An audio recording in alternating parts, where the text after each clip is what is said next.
Meu coração parou por 3 segundos quando ouvi aquelas palavras saírem da boca da minha própria filha. Só deixa essa velha ir dormir que eu pego o dinheiro dela, amor. A frase ecoou pelos corredores da casa que construí com tanto sacrifício. A mesma casa onde embalei Elisa em meus braços durante noites inteiras quando ela tinha cólicas. Fiquei paralisada atrás da porta da cozinha, meus dedos enrugados apertando o batente de madeira com tanta força que pensei que ia quebrar. O chá de camomila que vinha preparar esfriava na xícara que eu segurava com a outra mão. A conversa continuou, e cada palavra era como uma agulha perfurando meu peito. Ela nem vai perceber, Jonas. Aquela caderneta de poupança tem pelo menos 40 mil. É só um pouquinho por vez. Mamãe está ficando esquecida mesmo. Esquecida? Eu, Terezinha Oliveira, que ainda resolvo palavras cruzadas todos os dias e me lembro do aniversário de cada vizinho na Rua das Acácias? Que ironia! A única coisa que eu tinha esquecido era como a ganância podia transformar as pessoas, especialmente aquelas que carregamos no ventre por 9 meses. A risada do meu genro Jonas fez meu sangue ferver. Aquele homem nunca me enganou com seu sorriso largo e elogios exagerados. Sempre aparecia nos almoços de domingo com algum presente barato, daqueles comprados na liquidação. Não que eu me importasse com o valor das coisas.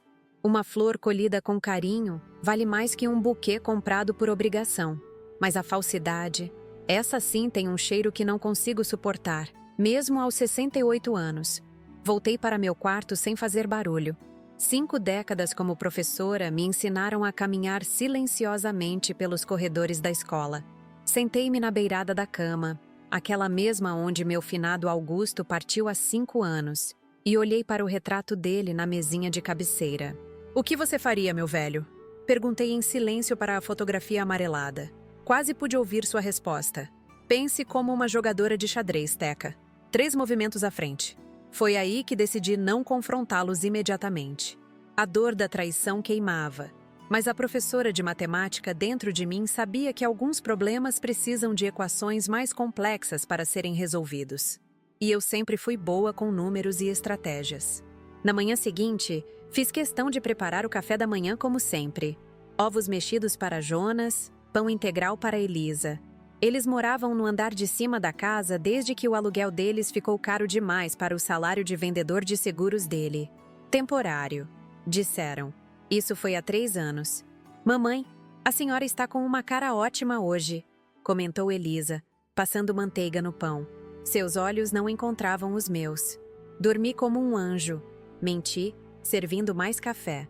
"Sabem, estive pensando em organizar aquelas caixas antigas no porão. Tem tanta coisa do tempo do seu pai?" Vi um brilho rápido passar pelos olhos dos dois. A isca estava lançada.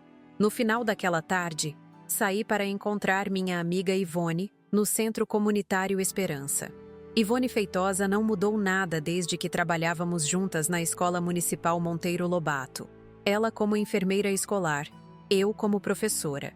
Aos 65 anos, continua com aquela língua afiada que não poupa ninguém. "Você tem certeza do que ouviu, Teca?"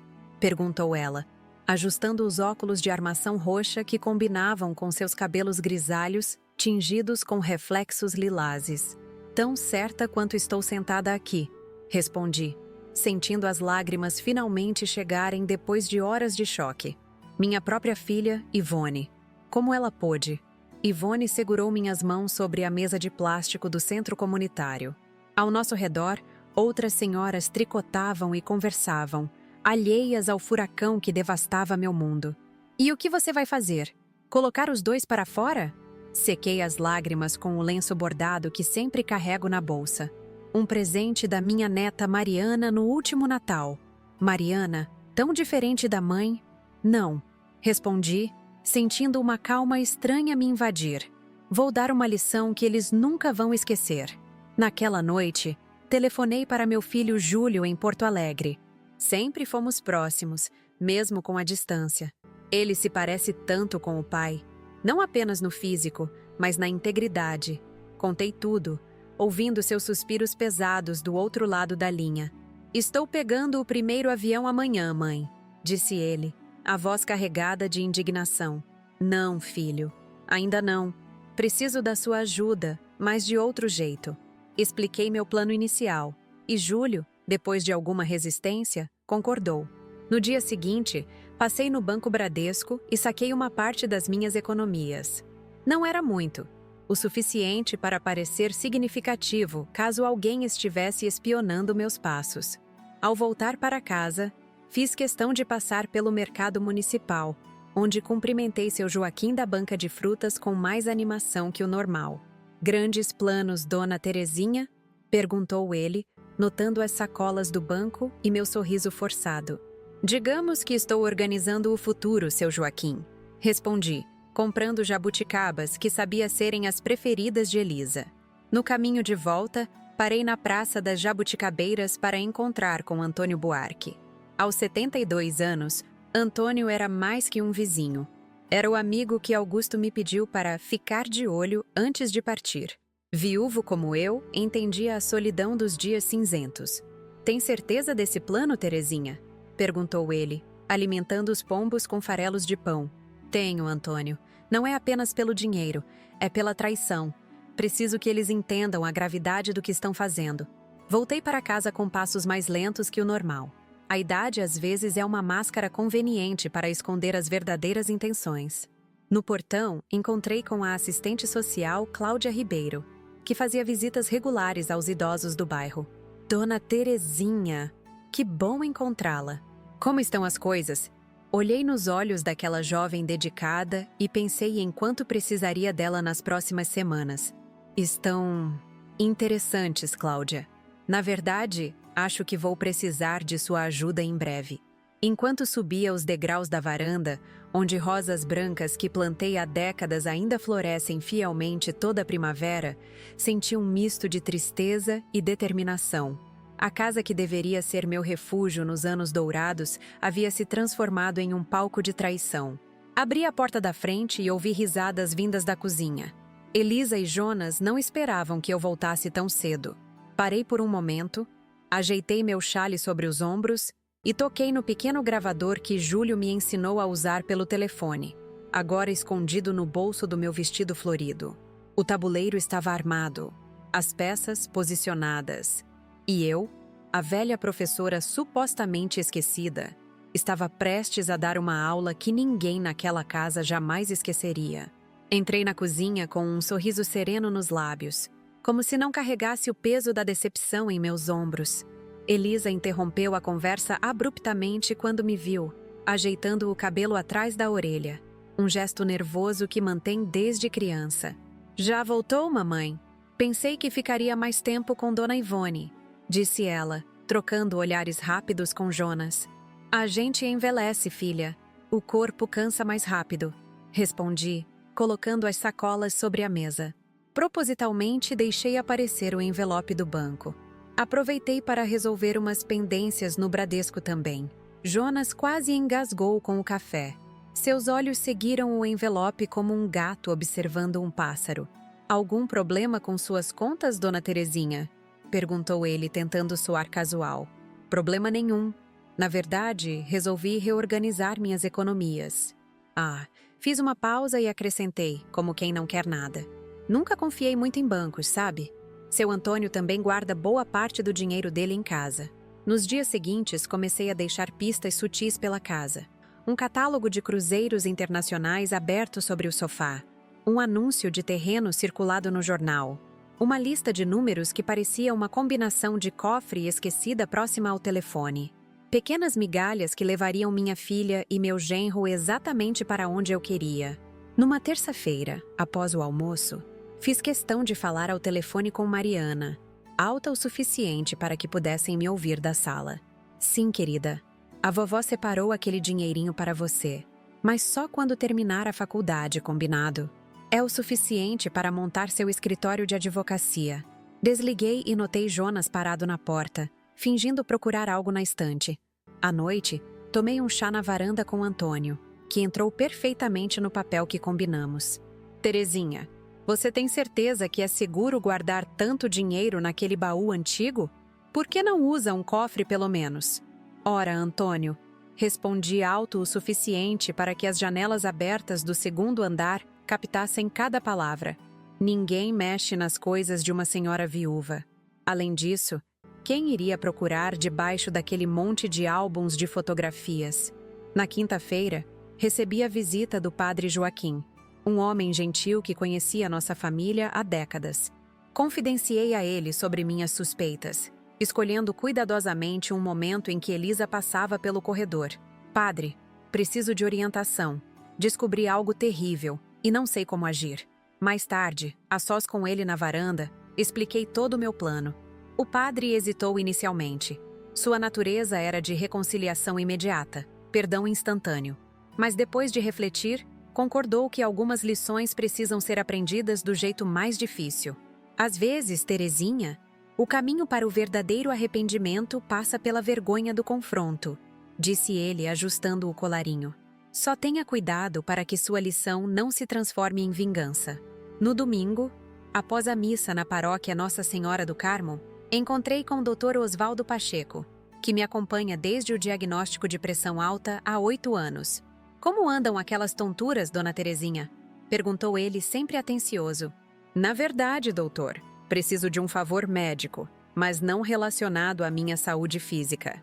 Expliquei minha situação e pedi que ele me receitasse vitaminas comuns, mas que eu pudesse chamar de remédios para dormir diante da minha filha.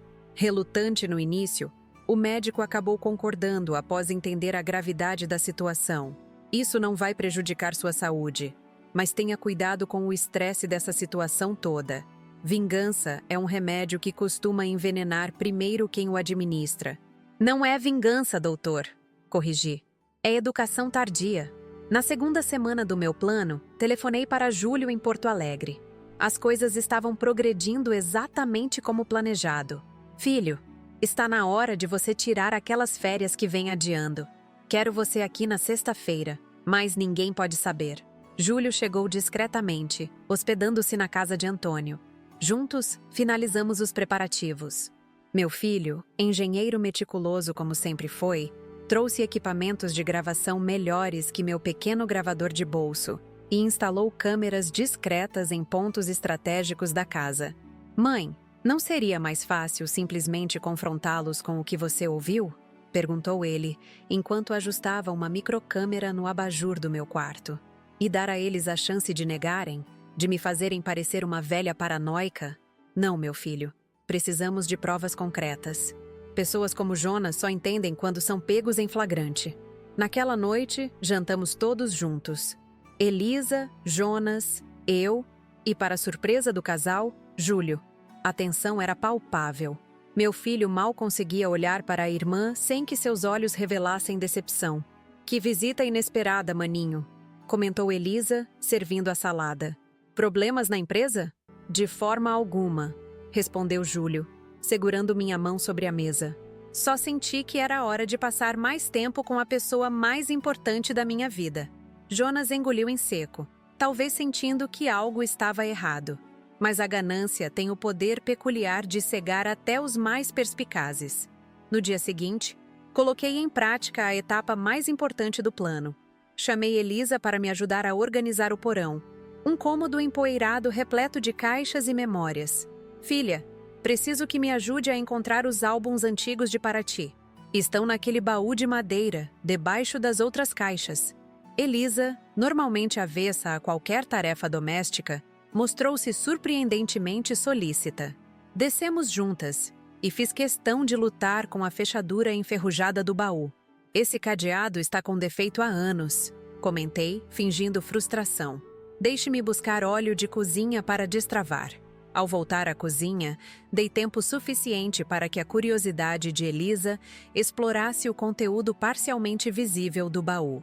Quando retornei, percebi pelo brilho em seus olhos que ela havia visto o pacote falso de dinheiro que Júlio preparou. Notas reais por fora, papel cortado por dentro. Encontrou os álbuns, filha? Não, mãe, respondeu ela, levantando-se rapidamente. Mas posso procurar melhor amanhã. Agora tenho que sair para resolver um assunto no banco. Naquela tarde, recebi Cláudia Ribeiro para um café. A assistente social tinha se tornado uma aliada valiosa, principalmente por sua experiência com casos de abuso financeiro contra idosos. Infelizmente, dona Terezinha, O que a senhora está vivendo é muito mais comum do que imaginamos, explicou ela, aceitando um pedaço de bolo de fubá. A exploração financeira dentro da própria família é a forma mais cruel de violência contra os idosos, justamente porque vem de quem deveria proteger. O pior não é o dinheiro, Cláudia. É a quebra de confiança. É descobrir que minha própria filha me vê como um cofre ambulante, não como mãe. Ela assentiu compreensiva. Por isso, acho importante documentarmos tudo. Se a senhora quiser seguir com medidas legais depois. Vamos ver. Primeiro a lição, depois decidimos o castigo. À noite, enquanto lavava a louça do jantar, ouvi Elisa e Jonas cochichando na sala. Aproximei-me silenciosamente. Uma habilidade aperfeiçoada nas últimas semanas. Você viu quanto tem ali? Deve ser tudo que ela recebeu da aposentadoria do pai, sussurrava Jonas. Amanhã ela tem consulta com o Dr. Osvaldo e depois vai ao centro comunitário. Teremos tempo suficiente, respondeu minha filha. O estômago revirou com a confirmação de que não havia me enganado. Uma parte de mim ainda alimentava a esperança infantil de que tudo não passasse de um terrível mal-entendido. Na manhã seguinte, fiz questão de comentar durante o café. Essas vitaminas novas que o Dr. Osvaldo receitou me dão um sono. Parece que dormi como uma pedra ontem. Nem ouvi a chuva forte que seu Antônio comentou hoje cedo. Os olhares trocados entre eles eram quase cômicos. Não fosse a situação tão dolorosa. Saí para minha falsa consulta, mas, na verdade, encontrei-me com Ivone, Júlio, Antônio e Mariana, que tinha chegado de surpresa após ser contatada pelo tio. Minha neta, com seus 35 anos e a determinação típica dos estudantes de direito, estava indignada. Vovó, isso que eles estão planejando é crime. A senhora precisa denunciá-los formalmente. Calma, minha querida. Primeiro vamos mostrar a eles o tamanho do erro que estão cometendo. Depois, eles mesmos escolherão seu castigo. Retornamos discretamente à minha casa. Antônio entrou pelos fundos, usando a chave que mantinha desde que Augusto adoecera. Júlio e Mariana entraram logo depois. Ivone chegou minutos mais tarde, acompanhada do Dr. Osvaldo, que trouxe Cláudia Ribeiro. Por último, para minha surpresa, apareceu o padre Joaquim. Não pude ficar de fora, Terezinha, explicou ele. Algumas lições precisam de uma testemunha espiritual. Todos se posicionaram na sala de estar, aguardando em silêncio. Subi para meu quarto, onde me sentei na poltrona de leitura, pegando um livro qualquer para disfarçar. O coração batia acelerado, não de medo, mas de uma estranha mistura de tristeza e determinação. Não demorou muito para ouvir passos furtivos no corredor. A porta se abriu lentamente e vi o rosto de Elisa espiando para confirmar que eu estava dormindo. Fechei os olhos, controlando a respiração para parecer mais profunda. Os passos se afastaram em direção ao quarto de hóspedes, onde eu havia estrategicamente colocado o baú, agora com um cadeado novo que se abria facilmente. Minutos depois, ouvi exclamações abafadas de empolgação. Era o momento. Levantei-me silenciosamente e segui pelo corredor. No quarto de hóspedes, Elisa e Jonas estavam debruçados sobre o baú aberto, manuseando o pacote de dinheiro falso. Tão concentrados estavam em contar as notas que não perceberam minha presença na porta. Finalmente encontraram o que procuravam? Os dois congelaram. O rosto de Elisa empalideceu, como se tivesse visto um fantasma. Jonas deixou cair as notas no chão, tentando disfarçadamente empurrá-las para debaixo da cama com o pé. Mãe, pensei que estivesse dormindo, gaguejou Elisa. E eu pensei que tivesse criado uma filha honesta, respondi, mantendo a voz calma. A tranquilidade era mais perturbadora que qualquer grito. Vamos descer. Tem gente esperando por vocês. Gente? Que gente? Perguntou Jonas, tentando recuperar a postura. As testemunhas da sua vergonha. Descemos as escadas em silêncio sepulcral. Quando chegamos à sala, o choque nos rostos de Elisa e Jonas ao verem todas aquelas pessoas reunidas foi quase teatral. Júlio adiantou-se, o controle remoto do equipamento de gravação em suas mãos. Sejam bem-vindos à sua grande estreia, disse meu filho, apertando um botão. A televisão da sala acendeu, mostrando imagens dos dois no quarto, segundos antes, manuseando o dinheiro que acreditavam ser meu. Em seguida, o vídeo cortou para gravações anteriores, diversas conversas dos dois planejando o roubo, incluindo a primeira que eu havia escutado atrás da porta da cozinha. Como vocês puderam? A voz de Mariana quebrou o silêncio, carregada de decepção ao encarar a própria mãe. Elisa desabou no sofá, as mãos cobrindo o rosto. Jonas, sempre manipulador, tentou uma última cartada. Isso é um complô contra nós. Dona Terezinha armou tudo isso. Foi Antônio quem respondeu, levantando-se com a dignidade de seus 72 anos. Sim, ela armou. Depois que vocês planejaram roubá-la. Seu dedo apontou para a tela onde ainda passavam as gravações. Ou vai negar que essa é sua voz? O silêncio que seguiu foi quebrado apenas pelo soluço contido de Elisa. Olhei para minha filha, aquela mesma menina que um dia embalei em meus braços, e senti uma compaixão que não esperava sentir naquele momento. O que vai fazer agora, mamãe? Perguntou ela finalmente, a voz quase inaudível. Chamar a polícia? Todos os olhares se voltaram para mim. Era o momento crucial, aquele para o qual eu havia me preparado durante semanas. Senti o peso da decisão, a responsabilidade de escolher entre punição e redenção. Isso depende de vocês dois, respondi, sentando-me na minha poltrona favorita. O que acontece a partir de agora está nas suas mãos. O relógio da parede marcava exatamente 6 horas da tarde. O sol começava a se pôr, lançando uma luz alaranjada pela janela da sala. Aquele momento suspenso guardava não apenas o desfecho de uma traição, mas o possível início de uma reconstrução, ou o fim definitivo dos laços que um dia nos uniram como família. O silêncio na sala pesava como chumbo. Jonas foi o primeiro a se manifestar, seu rosto alternando entre expressões de raiva e desespero. Olha, Dona Terezinha, isso foi um grande mal-entendido. Nós só estávamos preocupados com a segurança do seu dinheiro.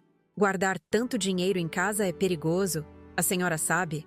Meu filho Júlio deu um passo à frente, os punhos cerrados. Ainda vai continuar mentindo? Com todas essas provas?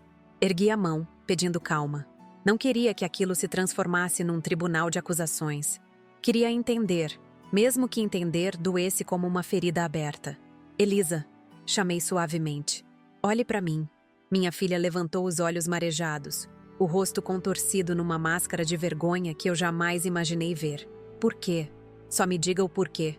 Ela engoliu em seco, as mãos tremendo ao arrumar nervosamente a blusa. As dívidas, mãe.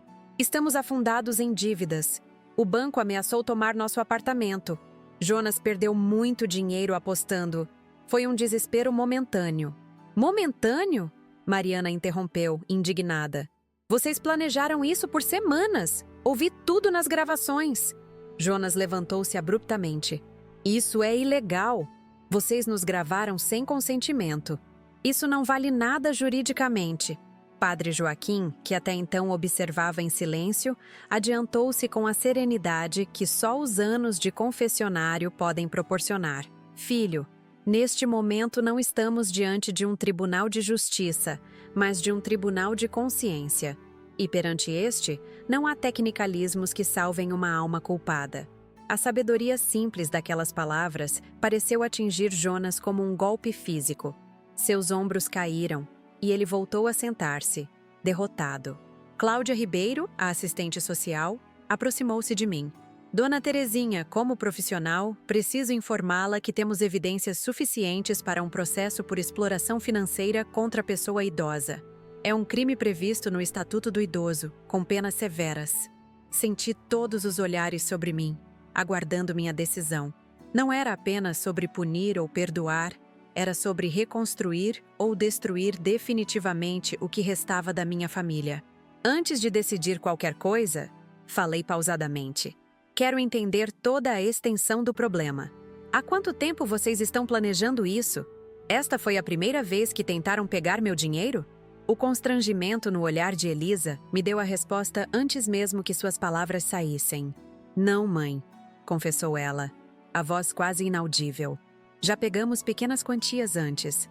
Da sua gaveta de meias, da lata de biscoitos na cozinha, cada palavra era como uma pequena facada. Lembrei-me de todas as vezes que questionei minha própria memória ao não encontrar o dinheiro onde tinha certeza de ter guardado. E o que fizeram com esse dinheiro? Jonas interveio, numa tentativa desesperada de justificativa. Tínhamos que pagar os agiotas, Dona Terezinha. Eles ameaçaram nos machucar. Eu perdi o controle nas apostas, reconheço isso, mas... Apostas? Júlio explodiu. Você roubou nossa mãe para apostar? E ainda tenta se justificar? Antônio colocou a mão no ombro de Júlio, acalmando-o. Meu velho amigo sempre soube quando intervir. Levantei-me lentamente e caminhei até a estante, onde guardava um porta-retratos com uma foto antiga. Nela, Elisa aos 8 anos, sorridente, segurando o troféu de melhor aluna da classe. Ao lado dela, eu, mais jovem, com o orgulho estampado no rosto. Lembra deste dia, Elisa? Minha filha olhou a fotografia e lágrimas silenciosas escorreram por seu rosto. Lembro, mãe. Foi quando ganhei o concurso de matemática. Você sempre foi brilhante com números. Uma pena que não tenha calculado o preço da traição. O comentário, sem qualquer entonação acusatória, pareceu atingi-la mais profundamente que qualquer grito poderia. Mariana se aproximou, tomando minhas mãos entre as suas. Vovó, o que a senhora quer fazer? Qualquer que seja a sua decisão, estarei ao seu lado. Olhei para cada rosto presente na sala. Ivone, minha amiga de décadas, com seu olhar que misturava compaixão e firmeza. Antônio, representando o apoio silencioso que Augusto teria me dado. Júlio, meu filho, cujo senso de justiça sempre foi inabalável. Padre Joaquim, lembrando-me que mesmo as maiores feridas podem encontrar cura. Doutora Cláudia, oferecendo o amparo institucional que eu nunca imaginei precisar. E, finalmente, Dr. Osvaldo, cujo olhar preocupado monitorava minha pressão arterial à distância. O que eu quero? Comecei, sentindo o peso de cada palavra. É oferecer uma escolha. Caminhei até uma mesinha ao canto da sala e peguei uma pasta que havia preparado dias antes. Dentro dela, 2 envelopes. No primeiro envelope está um documento que Mariana me ajudou a redigir. Nele, vocês confessam o que fizeram e se comprometem a algumas condições: terapia familiar semanal, prestação de contas de todos os gastos e trabalho voluntário aos sábados no Centro Comunitário Esperança. Além disso, Jonas terá que frequentar um grupo de apoio para jogadores compulsivos e vocês 2 precisarão encontrar outro lugar para morar em 60 dias. Fiz uma pausa para que as condições fossem absorvidas. No segundo envelope está uma denúncia formal às autoridades, com todas as provas coletadas. A escolha é de vocês. Jonas levantou-se, indignado. Isso é chantagem. Não pode nos obrigar a aceitar suas condições. Foi Mariana quem respondeu, sua formação jurídica evidente na precisão das palavras. Tecnicamente, vovô, é um acordo extrajudicial, perfeitamente legal, e, dadas as circunstâncias, extremamente generoso. A alternativa é um processo criminal que certamente resultará em prisão. Só... Um silêncio pesado tomou conta da sala. Elisa levantou o olhar, encontrando o meu pela primeira vez desde que tudo começou. Por que, mãe? Por que está nos dando essa chance depois de tudo? A pergunta me pegou desprevenida. Nem eu mesma tinha refletido profundamente sobre os motivos da minha misericórdia. Talvez fosse o instinto maternal que sobrevive até aos piores golpes. Ou talvez fosse simplesmente porque, aos 68 anos, eu já tinha visto o suficiente da vida para saber que o ódio é um fardo pesado demais para se carregar na velhice. Porque destruir é fácil, filha. Reconstruir é que exige coragem. Dr. Osvaldo se aproximou, o estetoscópio pendurado no pescoço como sempre. Sugiro que todos tomem um pouco de ar. Essa situação está gerando um estresse desnecessário para Dona Terezinha. Estou bem, doutor, assegurei. Algumas dores precisam ser enfrentadas de frente. Ivone, sempre prática, foi até a cozinha e voltou com uma bandeja de chá. Ninguém falou enquanto ela servia as xícaras fumegantes. Vocês têm até amanhã para decidir, informei, colocando os 2 envelopes sobre a mesa de centro. Agora peço que todos saiam. Preciso ficar sozinha. Um a um, meus aliados se despediram. Júlio foi o último a sair, relutante. Não gosto de deixá-la sozinha com eles, mãe. Estou segura, filho. Não há mais nada que possam me tirar. Quando todos saíram, restamos apenas eu, Elisa e Jonas na sala. O silêncio era quase ensurdecedor. Finalmente, minha filha falou, a voz embargada. Nunca imaginei que chegaria a esse ponto. Eu também não, filha. Eu também não. Subi para meu quarto, deixando-os com seus pensamentos e remorsos. Aquela noite foi uma das mais longas da minha vida. Deitada na cama onde tantas vezes dividi sonhos com Augusto, perguntei-me se estava fazendo a coisa certa. Se o perdão condicional que ofereci não seria apenas fraqueza disfarçada de generosidade. Pela manhã, encontrei Elisa sozinha na cozinha, preparando café. Seus olhos inchados denunciavam uma noite sem sono. Jonas? Saiu cedo. Disse que precisava pensar. Sentei-me à mesa, observando aquela mulher que saiu do meu ventre. Agora uma estranha diante de mim. Vocês conversaram sobre a decisão? Ela assentiu, servindo-me uma xícara de café. Mãe, antes de qualquer coisa, preciso que saiba... Eu sinto muito. Profundamente. Não estou pedindo que acredite agora. Sei que palavras não significam nada depois do que fizemos. Mas quero que saiba. O aroma do café me trouxe memórias de tantos cafés da manhã compartilhados ao longo dos anos.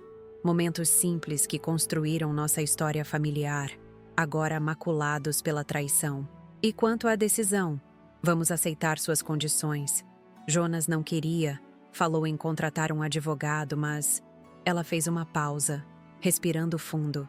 Eu o convenci. Na verdade, foi além disso. Disse a ele que, independente da escolha dele, eu assumiria minha responsabilidade. Algo na firmeza de sua voz me surpreendeu. Um vislumbre da menina determinada que um dia ela foi, antes que a vida e suas próprias escolhas a transformassem. O que te fez mudar de ideia? Ela tirou do bolso um pedaço de papel dobrado. Quando o abriu, reconheci a caligrafia de Augusto. Encontrei isso ontem à noite, quando não conseguia dormir. Estava procurando por uma foto antiga no baú da sala e achei esta carta que papai escreveu para mim antes de falecer. Lembrei-me da carta. Augusto havia escrito para cada um dos filhos nos seus últimos dias, mas eu nunca soube o conteúdo. Respeitei a privacidade daquelas despedidas. Ele escreveu sobre honestidade, mãe, sobre como o verdadeiro legado de uma pessoa não está em dinheiro ou bens, mas na integridade que deixamos como exemplo. E no fim, sua voz falhou. No fim, ele me pediu para cuidar de você. E olha o que eu fiz. O choro veio sem aviso, sacudindo seus ombros. Não era um choro manipulativo ou de autocompaixão. Era o pranto genuíno de quem finalmente enxerga o próprio erro em toda sua dimensão. Por instinto, estendi a mão e toquei a sua. Um toque leve, quase hesitante. O primeiro contato verdadeiro desde a descoberta. Será um caminho longo, Elisa. Eu sei, mãe. E estou disposta a percorrê-lo, independente de quanto tempo leve. Naquela tarde, Jonas retornou. Seu semblante era diferente. A arrogância habitual substituída por uma expressão que oscilava entre vergonha e resignação. Assinamos os documentos, disse ele, evitando meu olhar. Júlio chegou pouco depois, acompanhado de Mariana. Ambos testemunharam a assinatura do acordo, com minha neta explicando cada cláusula com a precisão de uma advogada experiente, apesar de ainda ser estudante. E quanto aos valores já subtraídos? Questionou Júlio, sempre prático. Faremos um levantamento, respondeu Elisa, e devolveremos cada centavo, mesmo que leve anos. No dia seguinte, Elisa e Jonas compareceram à primeira sessão de terapia familiar, conduzida por uma psicóloga recomendada por Dr. Osvaldo. Eu não participei deste primeiro encontro. Algumas feridas precisam de tempo antes que possam ser tocadas. Uma semana depois, recebi a visita de Padre Joaquim. Conversamos na varanda, observando as rosas brancas que tanto lembravam Augusto. Como se sente, Terezinha? Como se tivesse envelhecido 10 anos em 2 semanas, padre. Ele sorriu com gentileza. O perdão é um processo, não um evento. Não se cobre por ainda sentir dor. O senhor acha que fiz a coisa certa? Dando a eles uma segunda chance? O padre ajeitou os óculos pensativo. Lembra-se daquela jaqueira antiga no quintal da igreja? Aquela que foi atingida por um raio? Assenti, lembrando-me da árvore enorme que sombreava o pátio da paróquia. Todos achavam que estava morta. Sugeriram que a cortássemos. mas eu insisti em esperar. Podamos os galhos queimados, tratamos o tronco ferido e aguardamos. Hoje, ela não só sobreviveu, como dá mais frutos que antes. Entendi a metáfora, mas não estava certa se nossa família um dia voltaria a dar frutos saudáveis. A diferença, padre, é que árvores não traem intencionalmente. Verdade, mas assim como árvores, pessoas também podem se regenerar após grandes tempestades. Algumas até florescem mais fortes justamente por causa das cicatrizes. Nos meses que se seguiram, observei mudanças graduais. Elisa e Jonas encontraram um pequeno apartamento próximo ao mercado municipal. Minha filha conseguiu uma promoção no banco, assumindo mais responsabilidades. Jonas, surpreendentemente, levou a sério o grupo de apoio para jogadores compulsivos, chegando a se tornar um orientador para novos membros. As sessões de terapia familiar, que inicialmente eram tensas e repletas de silêncios constrangedores, aos poucos se tornaram um espaço de reconstrução. Aprendi sobre as pressões que Elisa sentia, a depressão não diagnosticada de Jonas e os segredos que ambos guardavam por trás da fachada de casal bem-sucedido. Não foi fácil. Houve dias em que o ressentimento ressurgia como uma onda, arrastando todos os avanços que havíamos conquistado. Momentos em que o olhar de Júlio para a irmã ainda carregava desconfiança. Ocasiões em que eu mesma questionava se aquele esforço todo valia a pena. Mas havia também pequenos milagres diários, como quando Elisa apareceu num domingo com um caderno antigo de receitas que pertenceu à minha mãe e que eu pensava ter perdido. Ou quando Jonas consertou o telhado da minha casa durante uma tempestade, sem que ninguém pedisse. Certa tarde, enquanto arrumava o jardim, encontrei Mariana sentada no balanço da varanda, o mesmo onde ela brincava quando criança. "No que está pensando, querida?" perguntei, tirando as luvas de jardinagem. "Em como a vida dá voltas, vovó. Em como chegamos aqui." Sentei-me ao seu lado, sentindo o peso dos meus 68 anos nos joelhos que já não eram os mesmos. "Se arrepende da decisão que tomamos?" Ela refletiu por um momento, seu rosto jovem carregando uma sabedoria além dos anos. "Não. Acho que a senhora ensinou a maior lição que poderia. Mostrou que justiça e compaixão não são opostos, mas partes da mesma equação." Sorri, reconhecendo nas palavras dela a influência do avô que mal chegou a conhecer. "Sabe o que seu avô sempre dizia? A vida é curta demais para guardar mágoas, mas longa demais para esquecer lições." "Não." Enquanto o sol começava a se pôr no horizonte do bairro da Liberdade, percebi que talvez a verdadeira riqueza nunca estivesse no dinheiro que tentaram me roubar, mas na capacidade de transformar até mesmo a traição mais dolorosa em uma oportunidade de crescimento. O baú antigo continuava no quarto de hóspedes, agora vazio de dinheiro falso, mas repleto de álbuns de fotografias, memórias verdadeiras que ninguém jamais poderia subtrair. 1 ano se passou desde aquela tarde fatídica em que confrontei Elisa e Jonas. As estações mudaram, os dias fluíram como água entre os dedos, e aos poucos, nossa família encontrou um novo equilíbrio, diferente do anterior, mas talvez mais honesto. Naquela manhã de domingo, enquanto preparava o almoço para receber todos em casa pela primeira vez desde o incidente, refleti sobre nossa jornada. O aroma do feijão com louro preencheu a cozinha, misturando-se ao cheiro do frango assando no forno, a receita preferida de Augusto. Pequenos rituais que mantinham viva sua presença, mesmo após 6 anos de sua partida. A campainha tocou, interrompendo meus pensamentos. Era Antônio, sempre pontual, trazendo um vaso de begônias. "São para comemorar seu aniversário atrasado, Terezinha", disse ele, entregando-me as flores com um sorriso tímido. "E também sua vitória." "Vitória? Que vitória, Antônio? Há de não ter permitido que a amargura vencesse. Conheço muita gente que teria escolhido outro caminho." Coloquei as begônias na mesa da varanda, admirando seus tons vibrantes de vermelho. A vida insistia em florescer, mesmo depois das tempestades mais severas. Júlio chegou em seguida, acompanhado da esposa Clara, que eu ainda estava aprendendo a conhecer. Meu filho havia se casado numa cerimônia pequena em Porto Alegre, 3 meses antes. Na época, Elisa e Jonas não foram convidados. Feridas profundas ainda estavam cicatrizando. Mãe! Ele me abraçou forte, como se tentasse compensar os meses de distância. Você está bem? Notei a preocupação em seus olhos.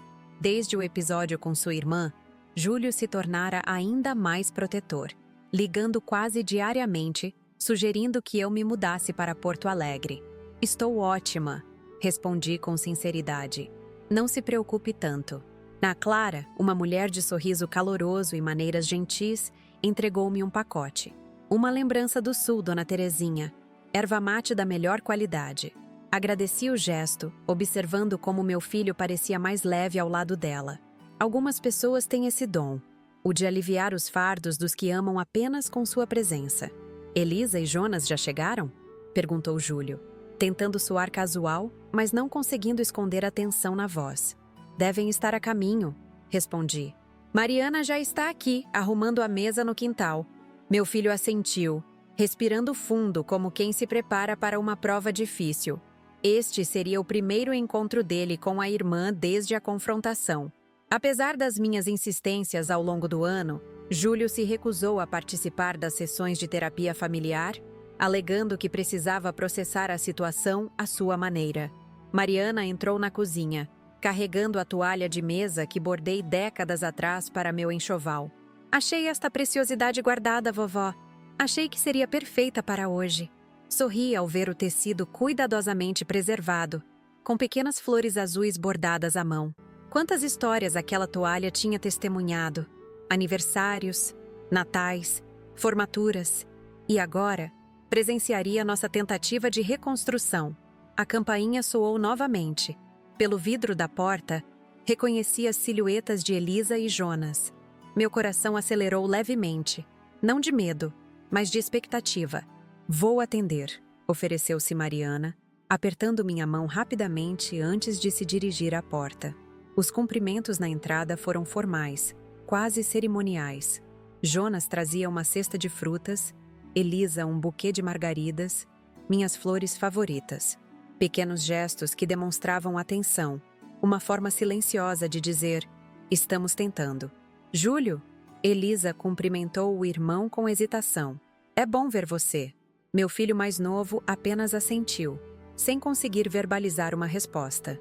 Clara, percebendo o desconforto, adiantou-se. Sou Clara, esposa do Júlio. Muito prazer em conhecê-los, finalmente. O finalmente pairou no ar como uma lembrança velada da ausência deles no casamento. Mas Clara tinha o dom da diplomacia natural e logo conduziu uma conversa amena sobre a viagem de Porto Alegre até São Paulo. Gradualmente, nos movemos para o quintal, onde a mesa estava posta sob a sombra da mangueira antiga. Ivone chegou logo depois, trazendo seu tradicional pudim de leite, seguida pelo Dr. Osvaldo e sua esposa Teresa. Padre Joaquim enviara um recado desculpando-se pela ausência. Um batizado de emergência o impedira de comparecer. Sentamos todos à mesa, numa configuração que parecia simultaneamente familiar e estranha. Os lugares eram os mesmos de sempre, mas as pessoas que os ocupavam tinham mudado internamente. Ninguém era mais a mesma pessoa de um ano atrás. Gostaria de fazer uma oração antes de começarmos. Anunciei, segurando as mãos de Antônio e Mariana, que estavam ao meu lado. Todos deram as mãos, formando um círculo completo. Fechei os olhos, buscando palavras que pudessem expressar a complexidade do momento. Senhor, obrigada por reunir esta família novamente. Obrigada pelo alimento que compartilhamos e pelas lições que aprendemos. Que esta refeição nutra não apenas nossos corpos, mas também os laços que nos unem. Amém. Amém, responderam em coro, alguns com vozes mais firmes que outros. O almoço transcorreu melhor do que eu esperava. As conversas fluíram cautelosamente no início, limitando-se a tópicos seguros. O clima, notícias gerais, a receita do frango. Mas aos poucos, histórias antigas começaram a emergir. Ivone relembrou viagens que fizemos juntas quando éramos jovens professoras. Antônio contou sobre as partidas de xadrez com Augusto nas tardes de domingo. Lembra quando papai levava a gente para pescar no interior, Júlio? Perguntou Elisa de repente, num claro esforço para estabelecer uma conexão com o irmão. Júlio, que até então mantivera suas intervenções ao mínimo, olhou para a irmã por um longo momento antes de responder. Lembro, você sempre tinha medo de colocar a minhoca no anzol. Um sorriso tímido surgiu nos lábios de Elisa. E você sempre fazia isso por mim, mesmo reclamando. Algo se suavizou no olhar de meu filho. Não era perdão ainda, mas talvez o princípio de uma compreensão. Após a sobremesa, enquanto os outros conversavam na varanda, Elisa pediu para falar comigo em particular. Caminhamos até o antigo balanço do jardim, um móvel rústico que Augusto construíra quando as crianças eram pequenas. Tenho uma notícia, mãe, disse ela, sentando-se ao meu lado. Havia uma mistura de nervosismo e esperança em sua voz. Estou grávida. A surpresa deve ter sido evidente em meu rosto. Elisa tinha 43 anos e sempre dissera que não queria filhos. Como se sente com isso? Perguntei cautelosa. Ela respirou fundo, as mãos pousadas suavemente sobre o ventre ainda sem sinais visíveis da nova vida. Assustada, feliz, culpada, tudo ao mesmo tempo. Seus olhos encontraram os meus. Culpada porque não sei se mereço essa alegria depois do que fiz com você. Coloquei minha mão sobre a dela. O toque ainda carregava a memória da traição, mas agora havia algo novo. A promessa de continuidade, a esperança encarnada na próxima geração. A vida não nos dá apenas o que merecemos, filha. Às vezes nos dá exatamente o que precisamos para crescer. Lágrimas silenciosas desceram pelo rosto dela. Tenho medo de não ser uma boa mãe, de repetir erros. Ter consciência dos erros já é o primeiro passo para evitá-los. Respondi, lembrando-me das palavras da terapeuta familiar nas nossas sessões. E você não estará sozinha nessa jornada. Naquele momento entendi que o neto ou neta que viria seria uma ponte. Não apenas entre passado e futuro, mas entre as fissuras que ainda existiam em nossa família. Voltamos para junto dos outros, e Elisa compartilhou a notícia. A reação foi de surpresa genuína, seguida por congratulações calorosas. Júlio, após um momento de hesitação, abraçou a irmã brevemente. O primeiro contato físico entre eles em mais de um ano. Parabéns, disse ele, a voz embargada revelando mais emoção do que provavelmente pretendia demonstrar. Observei a cena com um misto de gratidão e melancolia. Augusto deveria estar ali, recebendo a notícia de que seria avô novamente. Imaginei seu sorriso largo, a forma como abraçaria Elisa, as piadas que faria sobre se sentir velho demais para ser chamado de vovô. A tarde avançou tranquilamente. Jonas, que se mantivera relativamente quieto durante toda a reunião, aproximou-se de mim enquanto eu recolhia algumas xícaras. Dona Terezinha, começou ele, visivelmente desconfortável. Sei que palavras não significam muito depois do que aconteceu, mas preciso que saiba que estou comprometido com essa mudança. Não apenas pela criança que vem aí, mas por mim mesmo. Estudei seu rosto, buscando sinais da antiga falsidade. Não encontrei. Havia uma sobriedade nele que não existia antes. Os olhos mais claros, as mãos firmes, sem o tremor sutil que acompanha o vício. Você tem comparecido às reuniões dos jogadores anônimos? Perguntei, colocando as xícaras na mesa. Todas as semanas, sem falhar. Na verdade, ele hesitou, como se ponderasse se deveria continuar. Comecei a coordenar um grupo para jogadores mais jovens, para tentar evitar que sigam pelo mesmo caminho. A informação me surpreendeu. Jonas sempre fora reservado, avesso a assumir responsabilidades que não trouxessem benefícios diretos. Estou orgulhosa de você, disse sinceramente. Ele pareceu atônito com minhas palavras, como se não esperasse qualquer aprovação da minha parte. Seus olhos marejaram, e ele murmurou um obrigado, quase inaudível antes de se afastar. Quando o sol começou a se pôr, formando sombras alongadas no jardim, percebi que o encontro havia sido um sucesso modesto. Não houve grandes reconciliações dramáticas nem declarações emotivas de perdão eterno. Apenas pequenos momentos de conexão genuína, pontes frágeis sendo reconstruídas lentamente. Ivone foi a última a sair, ajudando-me a guardar os últimos pratos na cozinha. E então, como se sente? Perguntou ela, com a franqueza que sempre caracterizou nossa amizade. Como se estivesse vivendo no intervalo entre duas vidas diferentes, confessei. A que tinha antes da traição e a que estou construindo agora. Ela assentiu, compreensiva. Sabe o que me impressiona em você, Teca? Sua capacidade de transformar veneno em remédio. Exagero seu. Apenas fiz o que qualquer mãe faria. Não, ela discordou, secando as mãos no avental. Muitas teriam escolhido o caminho do ressentimento perpétuo. Você escolheu o caminho mais difícil, o da reconstrução.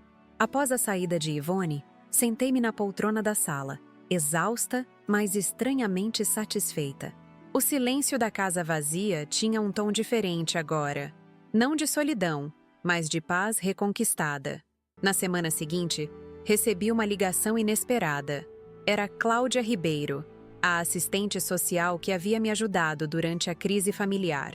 Dona Terezinha, estou organizando um grupo de apoio para idosos que passaram por situações de abuso financeiro ou emocional. Gostaria de saber se a senhora teria interesse em compartilhar sua experiência. A proposta me pegou de surpresa. Nunca me considerei uma pessoa de falas públicas ou exposições pessoais. Não sei se tenho muito a oferecer, Cláudia. Pelo contrário, ela insistiu gentilmente. Sua história de como transformou uma situação traumática em oportunidade de crescimento familiar pode inspirar muitos. A maioria das vítimas de abuso financeiro acaba isolada ou amargurada. A senhora escolheu um caminho diferente. Após alguns dias de reflexão, aceitei o convite. O primeiro encontro aconteceu no Centro Comunitário Esperança, numa tarde chuvosa de quinta-feira. Para minha surpresa, o pequeno auditório estava cheio. Aproximadamente 20 pessoas, a maioria com mais de 60 anos. Quando chegou minha vez de falar, senti as mãos tremerem levemente. Respirei fundo, lembrando-me dos anos em sala de aula, quando enfrentava turmas de adolescentes inquietos.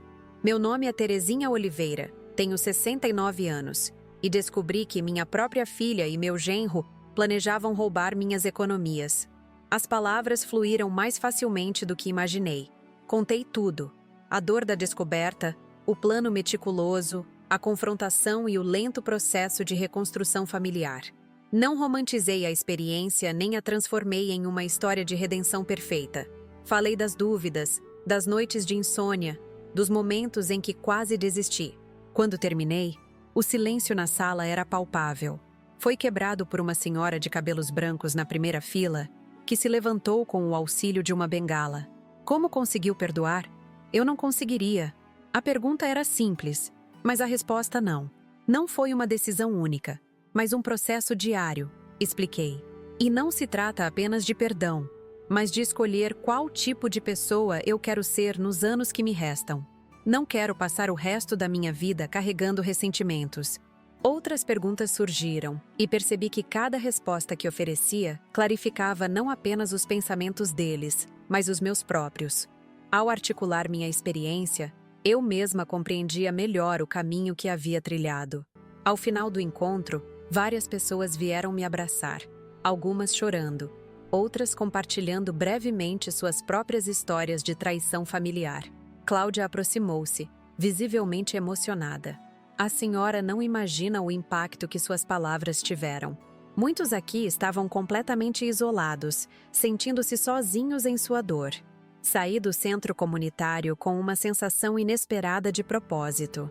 Talvez este fosse o sentido maior daquela experiência dolorosa.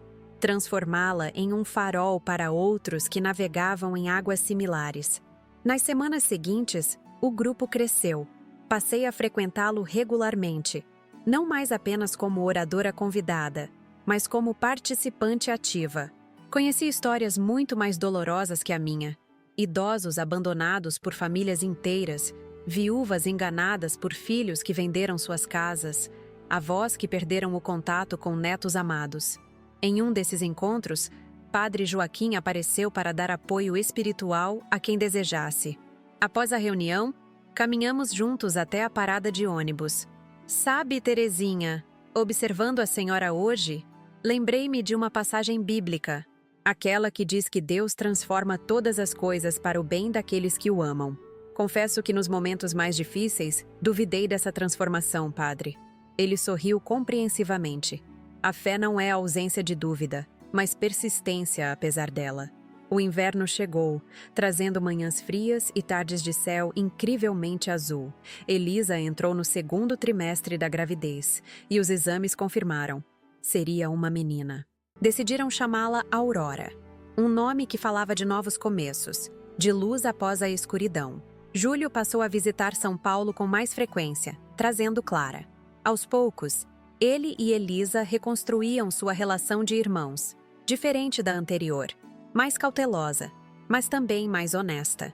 Uma tarde, enquanto arrumava o quarto que seria o berçário de Aurora, encontrei uma caixa antiga com fotografias de quando Elisa era bebê. Sentei-me no chão, espalhando as imagens amareladas ao meu redor. Ali estava ela, recém-nascida, nos braços de Augusto, que a olhava com adoração infinita. Em outra foto, ela com 2 anos, segurando a mão do irmão mais velho, ambos sorrindo para a câmera. Elisa me encontrou assim, cercada por fragmentos do passado. "O que achou aí, mãe?" perguntou, sentando-se cuidadosamente ao meu lado, a barriga já começando a mostrar os sinais da nova vida. "Nossa história", respondi, passando-lhe uma fotografia dela aos 5 anos, fantasiada de bailarina. "Lembra deste dia?" Ela sorriu, os olhos brilhando com memórias ressuscitadas. "Minha primeira apresentação de balé. Eu estava tão nervosa que quis desistir no último minuto. E seu pai disse que o medo só existe até o primeiro passo da dança", completou ela. Depois, a música toma conta. Olhamos uma para a outra, e naquele momento, algo se reconectou entre nós. Não era esquecimento do passado recente, nem negação da dor. Era o reconhecimento de que nossa história compartilhada era maior e mais profunda que seus capítulos mais dolorosos. Naquela noite, sozinha em meu quarto, conversei silenciosamente com Augusto, como fazia frequentemente. "Estamos encontrando nosso caminho, meu velho. Não é perfeito, não é como antes, mas é verdadeiro. E talvez seja isso que importa no final. Não a ausência de quedas, mas a coragem de levantar e continuar a dança."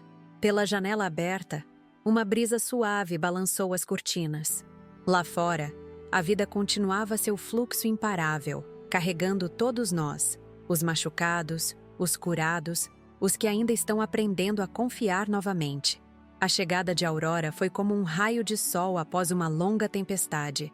Ela nasceu numa madrugada de primavera, trazendo consigo o choro vigoroso que anunciava sua presença no mundo. Estive no hospital durante todo o trabalho de parto, segurando a mão de Elisa, enquanto ela enfrentava as dores com uma determinação que me lembrou a jovem obstinada que ela fora um dia. "Vovó", chamou a enfermeira, colocando em meus braços o pequeno embrulho que se mexia inquieto. "Quer segurar sua neta?"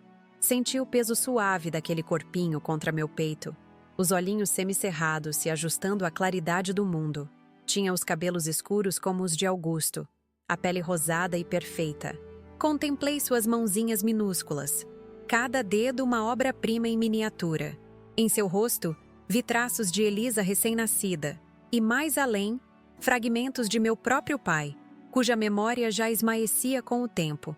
"Olá, Aurora", sussurrei, sentindo lágrimas silenciosas rolarem pelo meu rosto. "Bem-vinda à nossa família imperfeita." Jonas, parado ao lado da cama de Elisa, parecia transformado pela paternidade. O homem que conheci, ardiloso e oportunista, deu lugar a alguém que olhava para a filha com um misto de adoração e temor reverencial, como se compreendesse, pela primeira vez, o significado genuíno de responsabilidade. Júlio chegou horas depois, acompanhado por Clara, trazendo um ursinho de pelúcia maior que a própria Aurora. Meu filho abraçou a irmã longamente, as antigas mágoas momentaneamente suspensas diante do milagre da nova vida. "Ela é perfeita, Elisa", disse ele segurando a sobrinha com uma cautela quase cômica para um homem de sua estatura. "Tem seus olhos. E a teimosia da vovó", brincou Elisa, trocando comigo um olhar cúmplice. Aqueles primeiros dias no hospital foram um oásis de paz. Como se todos tivéssemos silenciosamente concordado em colocar de lado nossas histórias complicadas, nossas feridas em processo de cura, para celebrar o início que a Aurora representava. Quando voltamos para casa, um desafio diferente se apresentou. Elisa e Jonas haviam se mudado para um apartamento próximo à estação do metrô, mas a licença maternidade dela era curta demais para os padrões do banco. Logo surgiu a questão sobre quem cuidaria de Aurora enquanto ambos trabalhavam. Podemos contratar uma babá, sugeriu Jonas durante um jantar em minha casa, 2 semanas após o nascimento.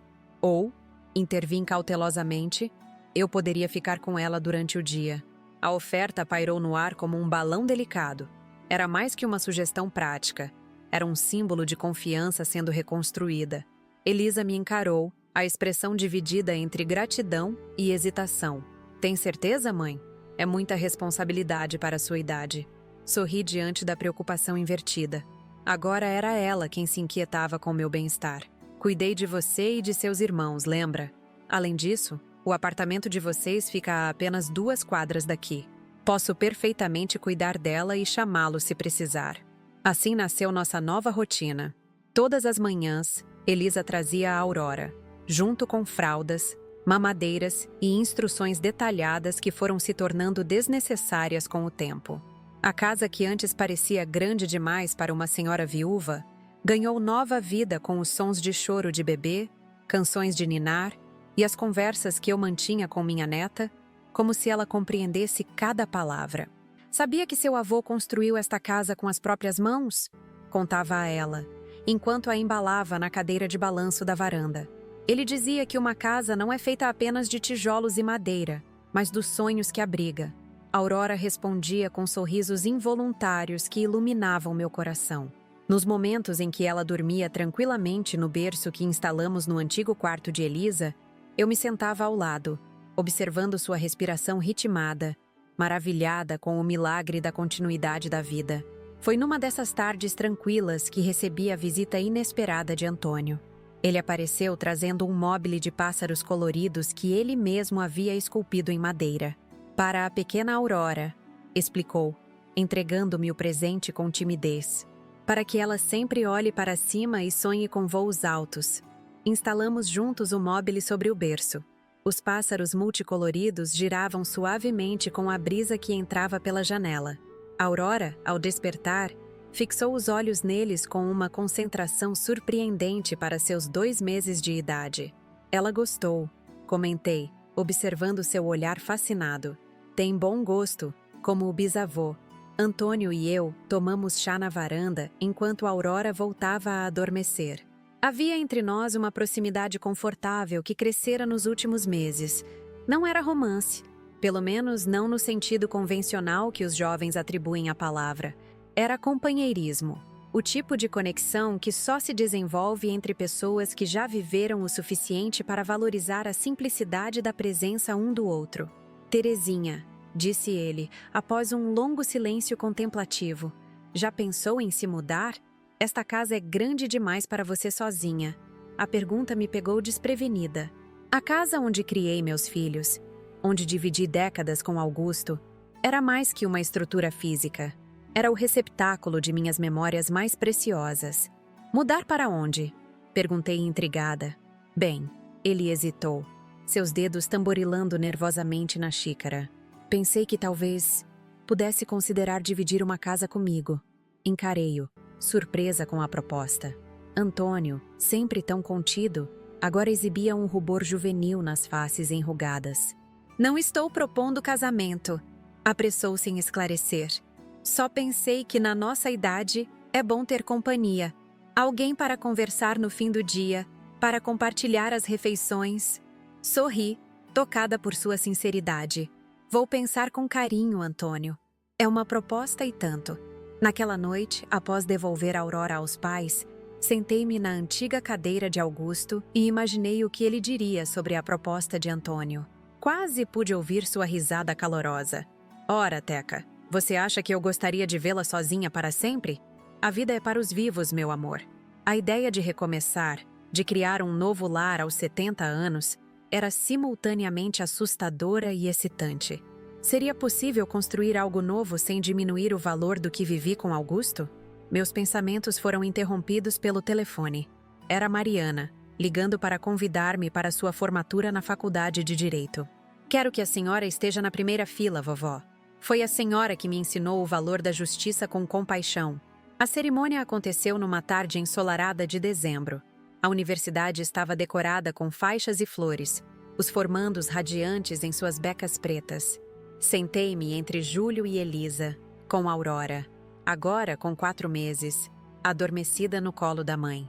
Jonas postava-se logo atrás, filmando tudo com o novo celular que adquirira especialmente para registrar os momentos importantes da filha. Quando Mariana subiu ao palco para receber seu diploma, senti uma onda de orgulho tão intensa que mal consegui conter as lágrimas. Lembrei de quando ela, aos 7 anos, já demonstrava seu senso de justiça defendendo um colega de bullying na escola. Ou de como, aos 15, organizou uma campanha para arrecadar livros para a biblioteca comunitária. "É para você também, vovô", sussurrou ela ao abraçar-me após a cerimônia, referindo-se a Augusto. Seu comentário tocou uma corda sensível em meu coração. De alguma forma, meu marido continuava presente em cada conquista familiar. O final daquele ano trouxe consigo uma série de mudanças. Júlio anunciou que seria transferido de volta a São Paulo, uma notícia que me encheu de alegria. Elisa foi promovida a gerente regional do banco, um reconhecimento de sua dedicação e competência. Jonas, surpreendentemente, deixou o trabalho como vendedor de seguros para abrir uma pequena cafeteria próxima ao Centro Comunitário Esperança. Um empreendimento modesto, mas honesto. Quanto a mim, após muita reflexão, decidi aceitar a proposta de Antônio. Não nos casamos, mas encontramos uma casa charmosa no mesmo bairro, com 2 quartos independentes e um jardim amplo o suficiente para minhas rosas e as orquídeas que ele cultivava com devoção. A mudança não foi fácil. Cada objeto que embalei carregava consigo memórias. O conjunto de chá que ganhei no casamento, o relógio de parede que marcou o ritmo de tantos dias familiares, a poltrona gasta onde Augusto lia seu jornal todas as manhãs. Mas descobri que as memórias não residiam nas coisas, e sim dentro de mim. Poderia levá-las para qualquer lugar. Minha antiga casa foi vendida a um jovem casal com 2 filhos pequenos. Antes de entregar as chaves, caminhei sozinha por cada cômodo, despedindo-me silenciosamente. No quarto que compartilhei com Augusto, sussurrei um agradecimento por todas as noites de amor, as conversas ao amanhecer, os sonhos partilhados. Na cozinha, recordei os almoços de domingo, as receitas experimentadas, o aroma de café fresco nas manhãs frias. Na sala, lembrei das árvores de Natal, das comemorações de aniversário, das tardes de chuva vendo televisão com as crianças encolhidas no tapete. "Obrigada por ter sido nosso lar", disse em voz baixa antes de sair pela última vez. Não era um adeus à casa, mas uma gratidão pelo ciclo completo. A nova fase da vida com Antônio revelou-se surpreendentemente agradável. Tínhamos rotinas diferentes que se complementavam. Ele, madrugador, preparava o café enquanto eu, notívaga, cuidava dos jantares. Compartilhávamos o amor pela leitura, pelos programas antigos de rádio, pelo silêncio confortável das tardes de domingo. Aurora tornou-se o centro gravitacional da família. Conforme crescia, revelava uma personalidade vibrante que combinava a determinação de Elisa com a criatividade artística de Jonas. Um talento inesperado que descobrimos quando ele começou a expor suas fotografias na cafeteria. Aos domingos, todos se reuniam em nossa nova casa para almoços que se estendiam pela tarde, preenchidos com conversas, jogos e a alegria contagiante de Aurora, que já engatinhava com velocidade alarmante. Em um desses domingos, enquanto observava minha família reunida no jardim, Júlio e Clara anunciando a expectativa de seu primeiro filho, Mariana contando sobre seu novo emprego no escritório de advocacia, Elisa e Jonas discutindo a possibilidade de ampliar a cafeteria, Aurora tentando seus primeiros passos com a ajuda do bisavô Antônio, senti uma profunda sensação de completude. Não era uma felicidade perfeita ou imaculada. Carregávamos ainda as cicatrizes dos erros passados, as marcas das feridas que nos infligimos mutuamente. Ocasionalmente, uma palavra mal colocada ou um gesto impensado ainda podia despertar antigas tensões, mas aprendemos a navegar por essas águas turbulentas com mais sabedoria, com a compreensão de que os laços familiares são simultaneamente frágeis e indestrutíveis. No meu aniversário de 71 anos, recebi um presente inesperado. Elisa apareceu sozinha, sem Jonas ou Aurora, trazendo uma caixa simples amarrada com fita azul. "Queria entregar isso pessoalmente, mãe", disse ela, sentando-se ao meu lado no balanço da varanda. Abri o pacote com curiosidade. Dentro havia um caderno artesanal, encadernado em couro macio. "Abra", incentivou ela. Na primeira página, com a caligrafia cuidadosa de Elisa, estava escrito: "Memórias de uma reconciliação". As páginas seguintes continham reflexões dela sobre nossa jornada desde aquela tarde fatídica em que a confrontei com a traição planejada. "Comecei a escrever como parte da terapia", explicou ela, "para processar tudo o que aconteceu. E percebi que precisava compartilhar isso com você. Li algumas passagens ali mesmo, profundamente tocada pela honestidade crua de suas palavras. Ela não poupava a si mesma nas descrições de sua ganância, do desespero que a levou a considerar roubar a própria mãe, mas também falava da redenção, do longo e árduo caminho de reconstrução da confiança, do amor que sobreviveu à pior das traições. "Tem uma parte específica que quero que leia", disse ela, folheando o caderno até uma página marcada. O texto dizia: "O maior presente que minha mãe me deu não foi a chance de recomeçar, embora isso tenha sido inestimável. Foi me mostrar que mesmo nas situações mais escuras, temos escolha. Podemos escolher o caminho fácil do ressentimento perpétuo ou o caminho árduo da reconstrução. Ela escolheu este último, não por fraqueza ou ingenuidade, mas por uma força que só agora começo a compreender. A força de quem se recusa a deixar que um erro, por mais grave que seja, defina toda uma vida de amor." Fechei o caderno, sem conseguir falar. Elisa pegou minhas mãos entre as suas. "Obrigada, mãe, por não desistir de mim quando eu mesma já havia desistido." Naquela noite, após todos irem embora, Antônio me encontrou relendo o caderno de Elisa na varanda iluminada pela lua cheia. "Tudo bem?" perguntou ele, trazendo 2 xícaras de chá de camomila. "Melhor do que imaginei que seria possível", respondi com sinceridade. "Sabe o que mais admiro em você, Terezinha? Sua capacidade de transformação, de pegar os piores momentos e extrair deles algo valioso. Contemplei as estrelas brilhantes no céu de verão, pensando em como a vida é imprevisível em suas reviravoltas. Quem diria que aquela noite de traição, que parecia destinada a destruir minha família, acabaria sendo o catalisador de uma transformação profunda em todos nós? Aurora, com quase 1 ano agora, havia trazido novos significados para nossos nomes familiares. Eu não era mais apenas Terezinha, a professora aposentada, a viúva de Augusto, a mãe de Elisa e Júlio. Era agora vovó Teca, a guardiã das histórias, a cultivadora de rosas, a companheira de Antônio, a conselheira no grupo de apoio para idosos. Elisa não era mais a filha ingrata, a traidora da confiança materna. Era uma mulher em reconstrução, uma profissional dedicada, uma mãe amorosa aprendendo com seus erros.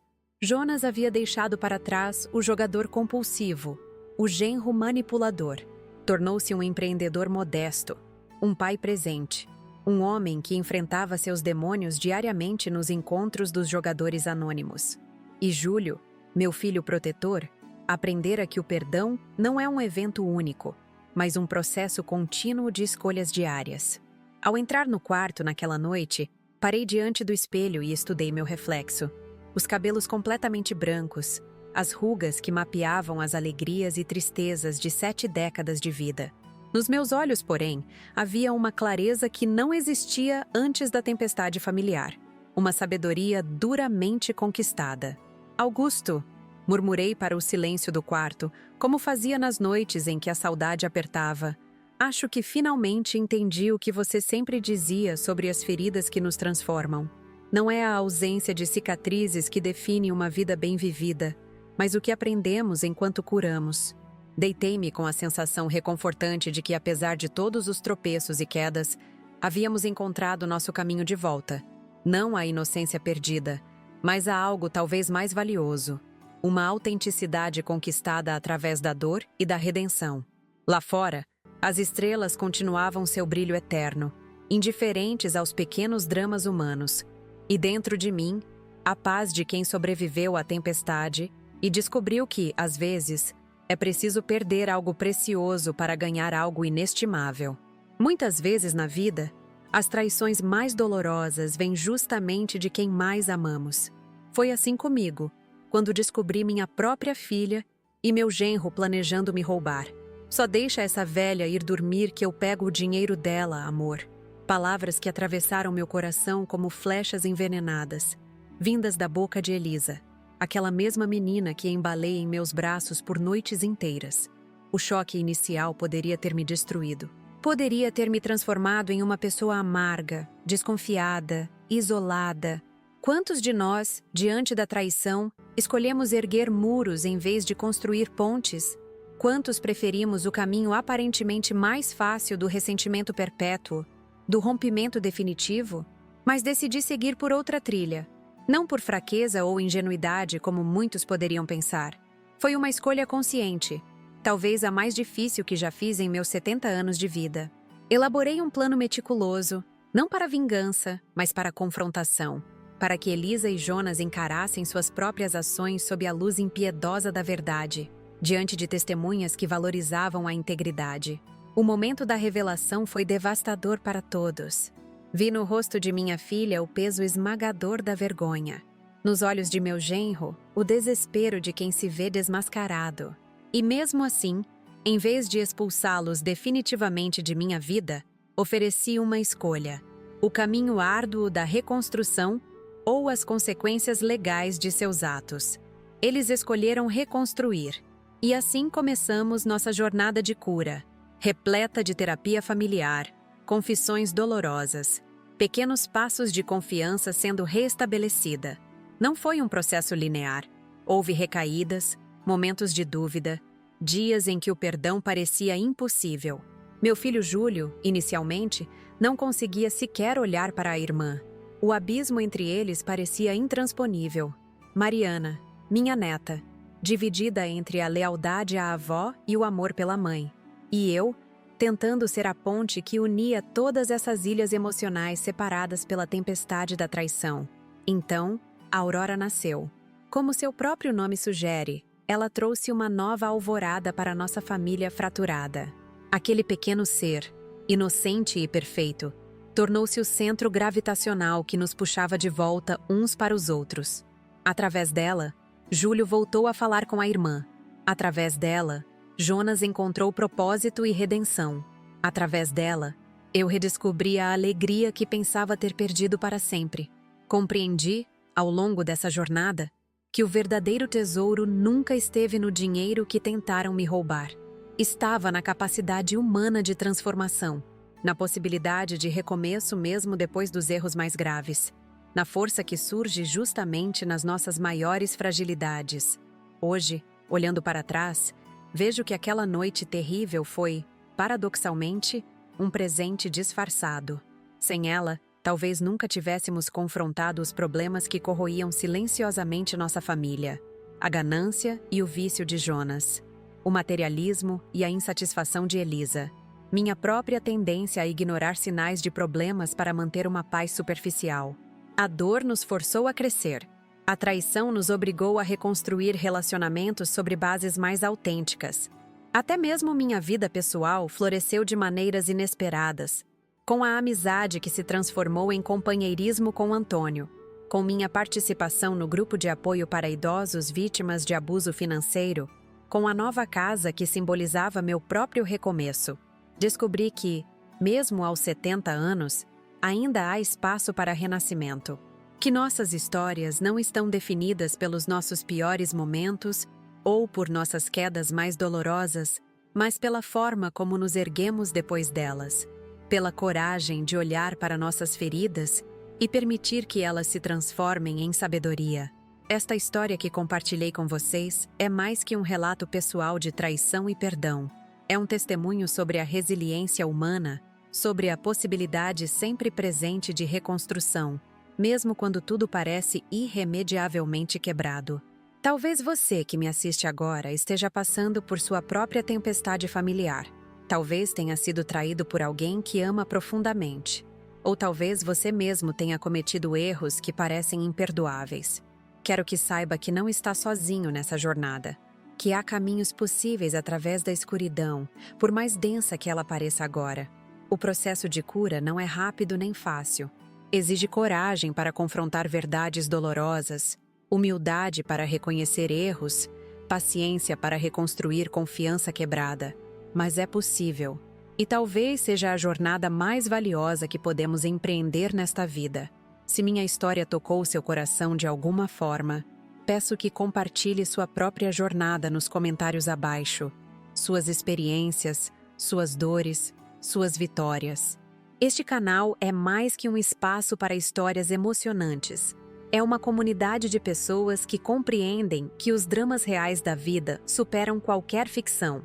Gostaria também de pedir seu apoio para que possamos continuar trazendo histórias como esta diariamente. Se inscreva no canal Vingança do Dia, para não perder nenhuma narrativa que possa iluminar seu próprio caminho. Cada inscrição é um incentivo para continuarmos este trabalho de compartilhar experiências que podem transformar vidas. Deixe seu like para que mais pessoas possam encontrar estas histórias. Seus comentários também são fundamentais, não apenas para o algoritmo, mas porque suas palavras podem ser exatamente o que alguém precisa ler hoje. Temos também o Valeu Demais, uma forma de contribuição financeira que nos ajuda a cobrir os custos de produção e pesquisa destas histórias autênticas que compartilhamos diariamente. Cada doação, por menor que seja, faz diferença significativa para mantermos a qualidade e a frequência de nosso conteúdo. Navegar pelas tempestades da vida é mais fácil quando não estamos sozinhos. E é isso que tentamos criar aqui. Um farol para aqueles que se sentem perdidos em seus próprios dramas familiares, em suas próprias histórias de traição e dor. Antes de me despedir, quero deixar uma reflexão final. As cicatrizes que carregamos não são apenas marcas de feridas passadas, mas mapas que mostram onde estivemos e quanto fomos capazes de suportar. São testemunhos de nossa capacidade de cura. Minha história com Elisa, Jonas e toda a minha família continua sendo escrita a cada dia, com seus altos e baixos, suas alegrias e desafios. Assim como a sua própria história continua em desenvolvimento, com possibilidades infinitas de redenção e crescimento. Obrigada por ter me acompanhado nesta jornada. Espero que minhas palavras tenham trazido algum conforto, alguma esperança ou alguma clareza para sua própria caminhada. E lembre-se, às vezes, é preciso que algo precioso se quebre para descobrirmos tesouros que não sabíamos existir dentro de nós mesmos.